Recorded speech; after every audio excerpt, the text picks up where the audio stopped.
tous, bonsoir à toutes, merci beaucoup de vous être déplacés. Alors, pour introduire la question, je vous ai préparé un petit graphique, puisque vous savez que nos amis suisses se sont rendus aux urnes ce dimanche. Voilà. C'est un collègue suisse de l'Université de Lausanne qui a réalisé ce graphique et qui montre en fait comment les différents cantons suisses ont voté lors du référendum de dimanche. Ils appellent ça une votation. Et donc, vous voyez ordonné sur les différents axes, d'une part, la manière dont les cantons ont voté. Donc, plus vous êtes vers la droite de l'écran, plus les cantons ont voté pour la limitation de l'immigration en Suisse, comparé au pourcentage d'étrangers dans la population dans ces différents cantons. Et qu'est-ce qu'on constate? Que ce sont les cantons où il y a la plus forte proportion d'étrangers parmi la population qui ont voté contre la limitation de l'immigration, tandis qu'à l'inverse, ce sont les cantons où il y a le moins d'étrangers dans la population qui ont voté pour qu'on limite davantage cette immigration. Et quand vous voyez des cantons très peuplés avec une très forte immigration, prenez par exemple le canton de Genève tout en haut avec à peu près 40% d'étrangers dans la population, on voit que c'est aussi le canton qui a voté le plus négativement par rapport à la proposition de limiter l'immigration. Pareil pour le canton de Vaud, c'est le canton de la ville de Lausanne, qui compte aussi une grande proportion. L'axe horizontal se trouve pile à 23%, c'est-à-dire à la moyenne d'étrangers dans la population suisse. Vous voyez qu'il n'y a en fait que deux exceptions.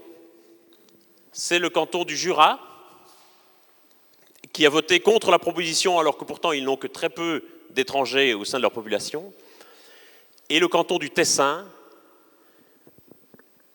qui a voté pour la proposition alors qu'ils ont un nombre d'étrangers dans la population supérieur à la moyenne nationale. Que veut dire ce graphique? Ça veut dire que moins vous avez de chances de croiser un étranger dans la rue, moins vous avez de chances d'être en contact au quotidien avec un immigré, plus vous allez être contre l'immigration. Par contre, à l'inverse, plus vous allez rencontrer des immigrés, plus vous allez être en contact au quotidien avec eux, plus vous allez être favorable à l'immigration. Ce graphique illustre beaucoup mieux que n'importe quel discours que je pourrais faire le décalage total qui existe aujourd'hui entre les réalités objectives des migrations et la perception que nous en avons. Moins nous sommes en contact avec les immigrés, plus nous en avons peur. Et donc, moi je me bats depuis plusieurs années pour que le débat sur l'immigration retrouve un peu de rationalité, notamment pour qu'on remette la question des chiffres et des données objectives de l'immigration au centre de ces débats. Quel est l'état des migrations dans le monde aujourd'hui? On considère généralement qu'une personne sur 7 dans le monde est un migrant ou une migrante. Dans ce milliard de personnes, les migrants internationaux représentent une minorité. On considère qu'il y a à peu près 230 millions de migrants internationaux, c'est-à-dire à peu près un quart des migrants. L'essentiel, 740 millions, sont des migrants internes, c'est-à-dire des migrants qui ont migré à l'intérieur des frontières de leur pays. Dans les pays industrialisés, on appelle ça des déménagements.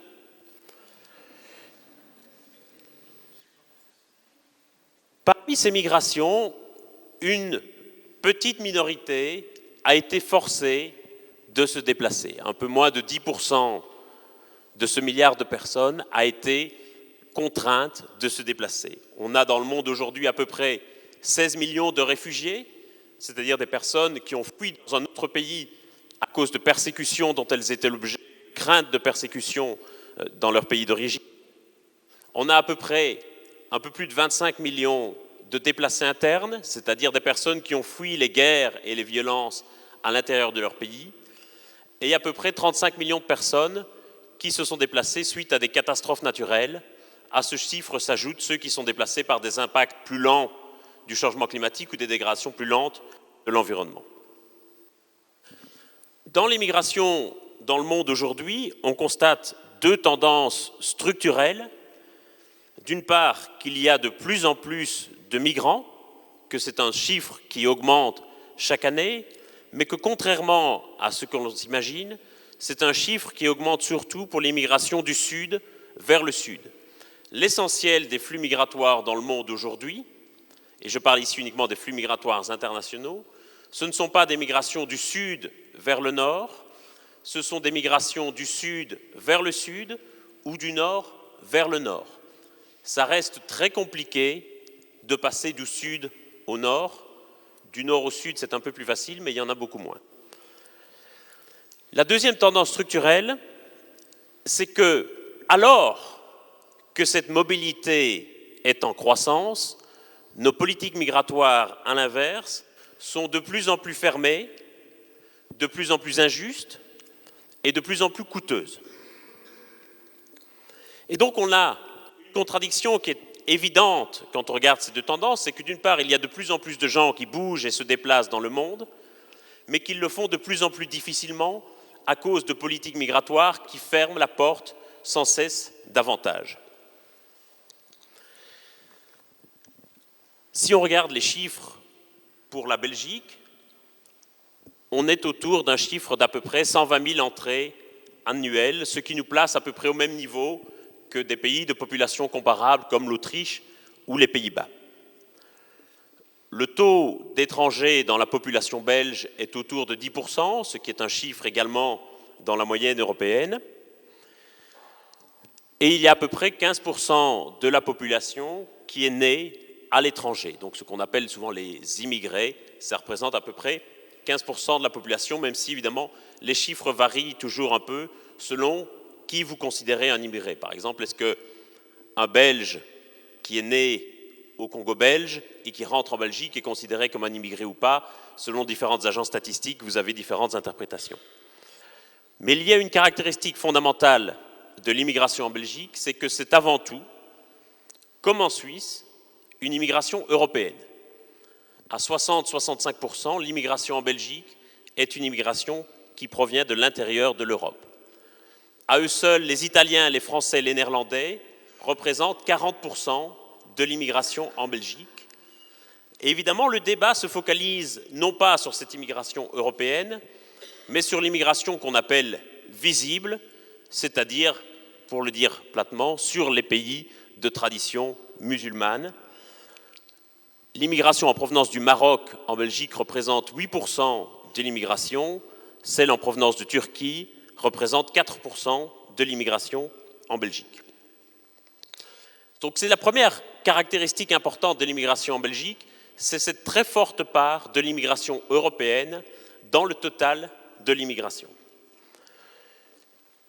Il y a une autre caractéristique fondamentale de l'immigration en Belgique qui la place, je dirais, à l'écart des autres nations européennes, c'est le fait que le taux de chômage chez ceux qui sont nés à l'étranger en Belgique atteint des proportions sidérantes. En Belgique, il y a à peu près 3 fois plus de chômage chez les personnes qui sont nées à l'étranger que chez les Belges. Ce qui veut dire qu'à qualification égale, vous avez 3 fois plus de chances en Belgique d'être au chômage si vous vous appelez Djibril que si vous vous appelez François. Et là, évidemment, il y a quelque chose qui doit nous interpeller, puisque ce très fort taux de chômage en Belgique s'explique à la fois par le poids des discriminations qui continuent à gangréner le marché du travail en Belgique et par la forte présence d'une économie souterraine, ce qu'on appelle le travail au noir en Belgique, qui est très souvent réservé aux immigrés. Ça explique une insertion beaucoup plus faible sur le marché du travail. L'OCDE estime par exemple que si la Belgique parvenait à ramener le taux de chômage des immigrés au niveau des nationaux, elle gagnerait 1% de produit intérieur brut. Quand vous voyez tous les efforts déployés par le gouvernement pour gagner des points de croissance, il y a une solution très facile, c'est de lutter contre les discriminations pour ramener le taux de chômage des immigrés à celui de la population belge. Si j'insiste sur ces chiffres et sur ces réalités empiriques de l'immigration en Belgique, c'est aussi pour vous faire prendre conscience du fait que les idées reçues qui ont souvent tendance à polluer le débat sur l'immigration, sont aujourd'hui très largement infondées en réalité et sont souvent d'ailleurs à contre-courant de la réalité. J'en veux pour preuve 4 idées reçues qui ont tendance aujourd'hui à dicter l'agenda du débat. Première idée reçue sur l'immigration, c'est que cela coûte cher et que, en temps de crise économique, nous ne puissions plus vraiment nous permettre d'assumer les coûts liés à l'immigration. Et là encore, la Belgique, dans l'espace des pays industrialisés, constitue une exception avec la France. C'est à peu près le seul pays industrialisé où l'immigration, effectivement, coûte un peu d'argent. Pourquoi est-ce que ça coûte un peu d'argent? Je viens de le dire, essentiellement parce que le taux de chômage de la population immigrée est 3 fois supérieur à celui de la population belge. C'est difficile de dire exactement combien d'argent coûte l'immigration à la Belgique. Pour la Belgique, il n'y a aucune étude fiable qui a fait cette estimation. Et donc on est obligé d'extrapoler par rapport à ce qui se passe dans d'autres pays. On estime qu'en France, qui est à peu près dans la même situation que la Belgique au niveau du chômage de la population immigrée, l'immigration coûte à peu près entre 4 et 8 milliards par an au budget de l'État.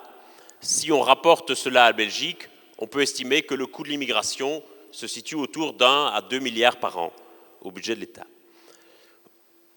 Aux Pays-Bas, Geert Wilders, le leader d'extrême droite, a fait réaliser une étude sur le coût de l'immigration pour l'économie néerlandaise.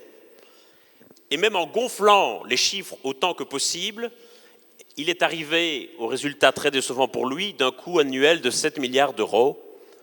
Et donc il n'a pas vraiment fait la publicité de cette étude, puisque même en allant grappiller tous les coûts possibles et imaginables, il arrivait à un total qui était malgré tout relativement décevant.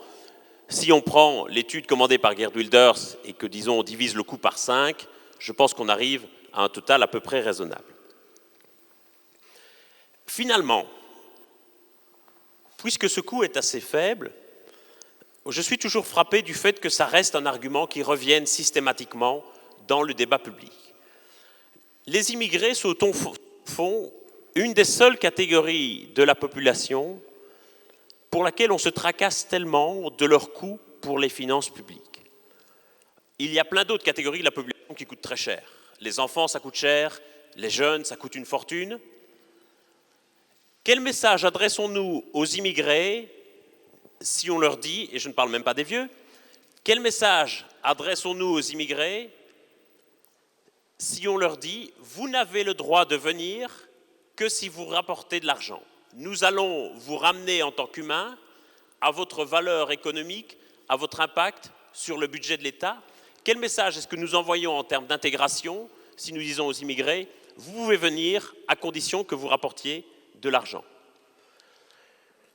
Et puis surtout, on ne se pose pas la question, si on reconnaît que c'est un coût, comment faire pour transformer ce coût en un bénéfice? Comment faire pour ramener la Belgique au niveau des pays industrialisés, pour faire en sorte que ce coût représente un bénéfice?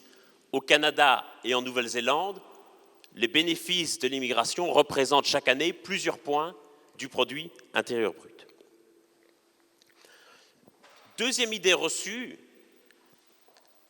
concerne l'impact de l'immigration sur le taux d'emploi ou sur les salaires des nationaux.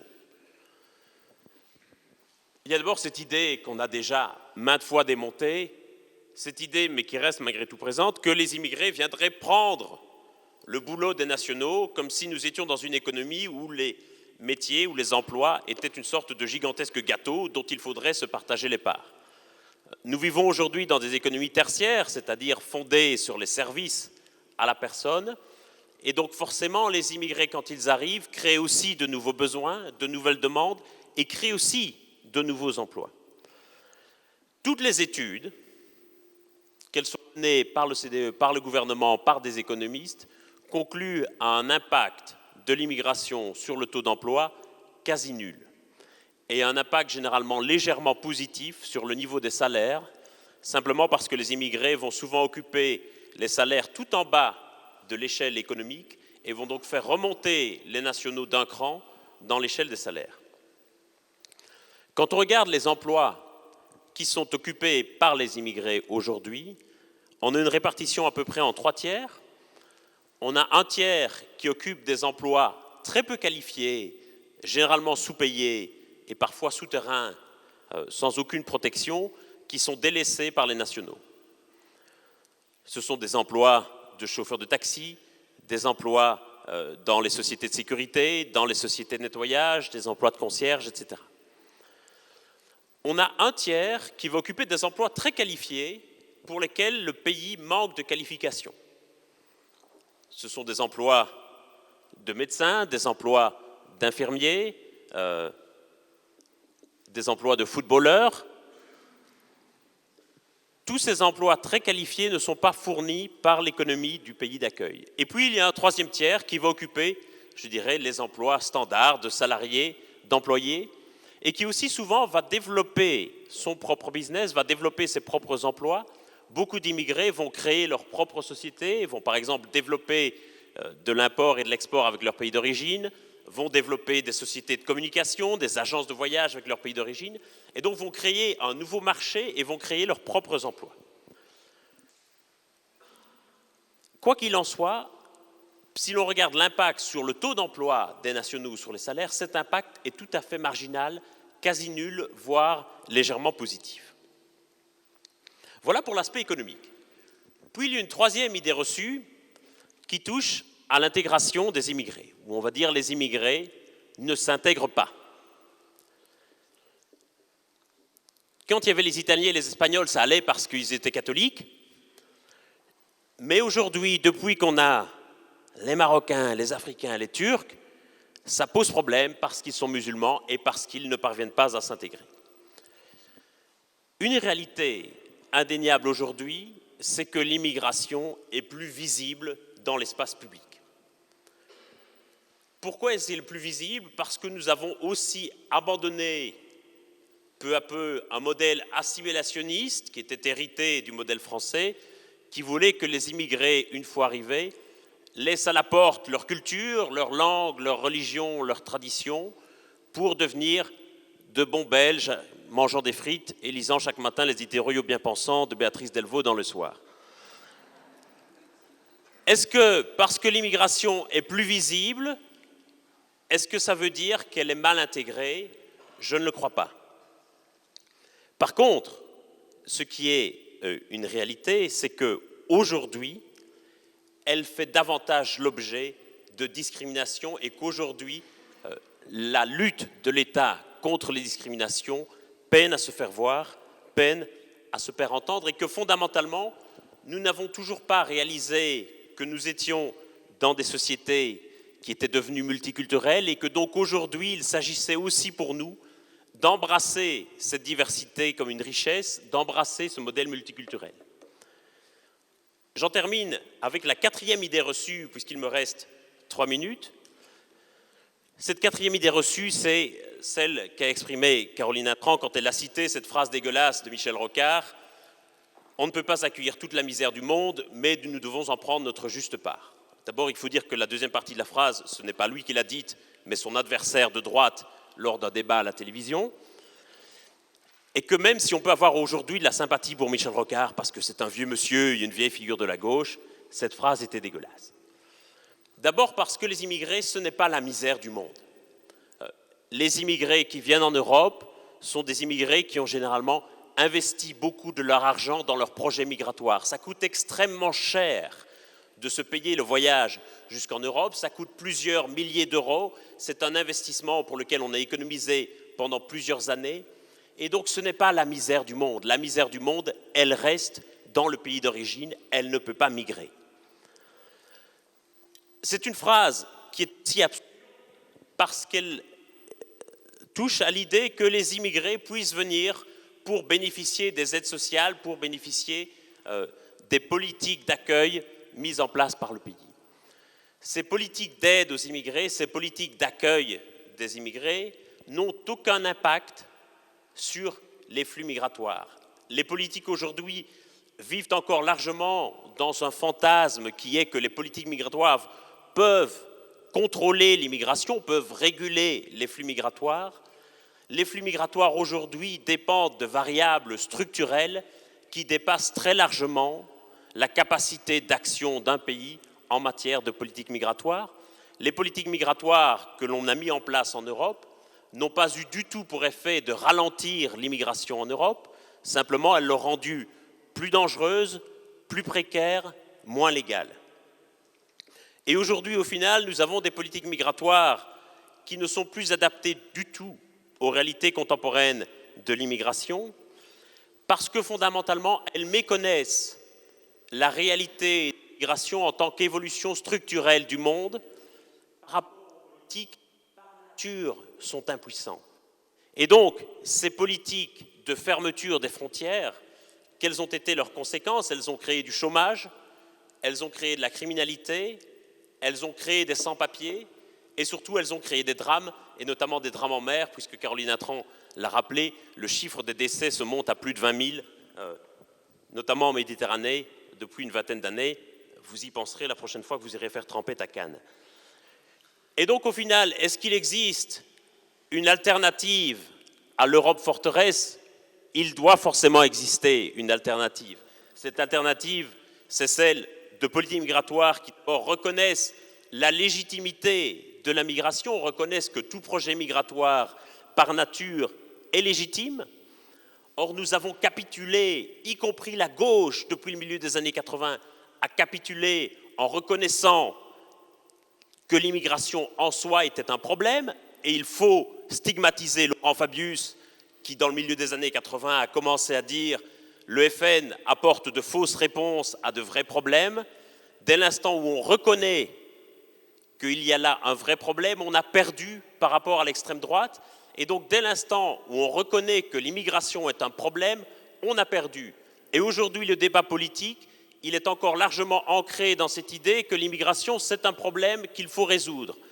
Ça ne veut pas dire qu'il n'y a pas de problème associé à l'immigration, mais moi, je crois qu'il faut combattre avec vigueur cette idée que l'immigration en soi est un problème, reconnaître la légitimité de tout projet migratoire, ce qui permettrait de mettre en place des politiques qui permettraient aux migrants d'apporter leur contribution au projet national plutôt que d'en être brimés par les discriminations comme c'est le cas aujourd'hui, qui reconnaîtraient la richesse de l'immigration et qui surtout ferait d'une politique d'immigration plus ouverte une priorité au nom de la lutte contre les inégalités. Et voilà pourquoi, à mon avis, une politique migratoire plus ouverte doit être une des priorités à la fois de la droite et de la gauche. De la droite parce que ça implique des questions de liberté fondamentale, de la gauche parce que ça implique des questions d'égalité fondamentale. Aujourd'hui, les privilèges de naissance, ils se matérialisent essentiellement en fonction de la rive de la Méditerranée sur laquelle on est né. Et donc une politique migratoire plus ouverte, c'est aussi une politique qui permet de lutter contre ces inégalités, qui permet de lutter contre cette injustice fondamentale qui fait que le destin des uns et des autres soit déterminé par l'endroit où ils sont nés. Voilà, j'en termine ici. Merci.